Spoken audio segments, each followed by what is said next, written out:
Blind Justice presents a hero and a city with secrets hidden by the cloak of night. What's Done in the Dark, the audio drama. The community center buzzed with quiet energy. Daniel, hands gripping the wheels of his chair, listened intently. He was surrounded by others like him. This was the paraplegic support group. At the front, Rico led the session. Rico, a man seasoned by life, also navigated the world on wheels. His voice, strong and steady, filled the room. We are not defined by our limitations. We define ourselves. We find strength within. We build a life of independence. Daniel absorbed Rico's words. He looked around at the faces in the room. Each person held their own story, their own struggles. Yet, there was a sense of community here, a shared understanding. Daniel longed to feel that connection. The session continued, filled with stories, advice, and shared laughter. Daniel found himself drawn to Rico's energy. He saw a man who had faced challenges head-on, a man who had found his own path.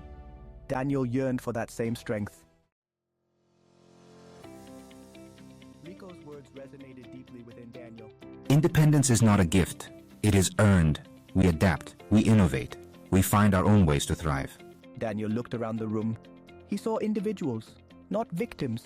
People who refused to be defined by their circumstances. People who are writing their own narratives. He admired their resilience.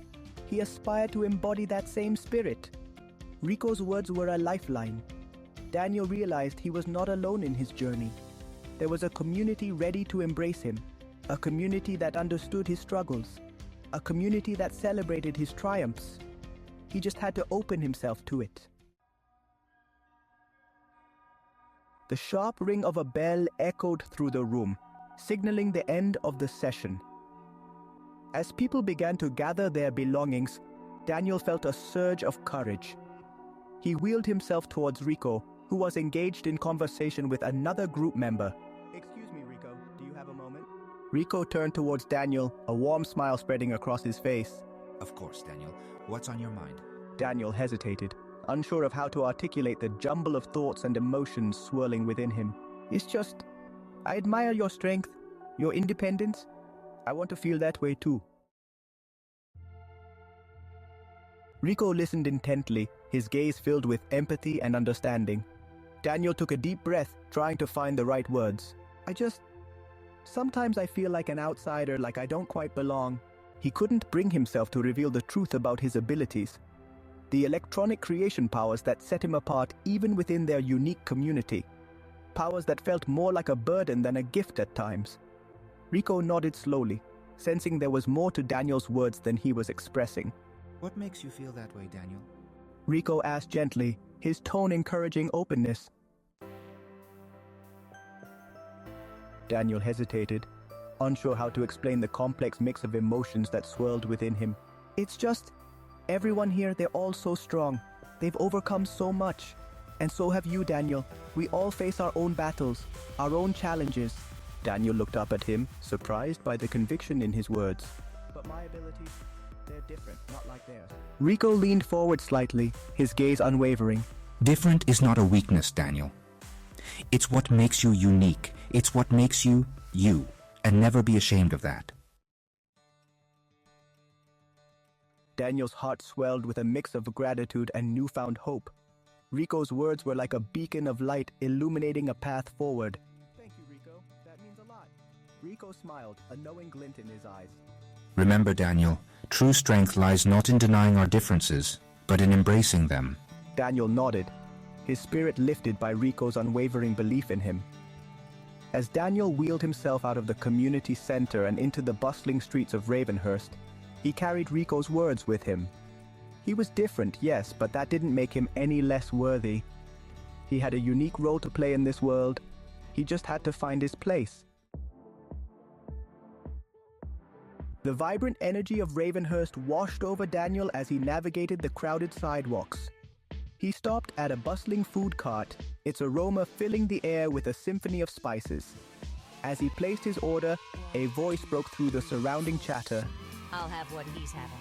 Daniel turned to find himself face to face with a young woman. Her smile was radiant, her eyes sparkling with mischief. Daniel asked, recognizing her from the community center. She nodded, her smile widening. You remembered. She said, her voice laced with mock surprise. How could I forget? Daniel countered, his own lips curving into a smile. He couldn't help but be drawn to her infectious energy. The girl with the killer taste in street food.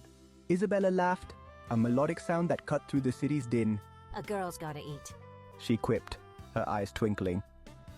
Their banter continued as they waited for their food, a comfortable rhythm settling between them. Daniel found himself drawn to her easygoing nature and quick wit.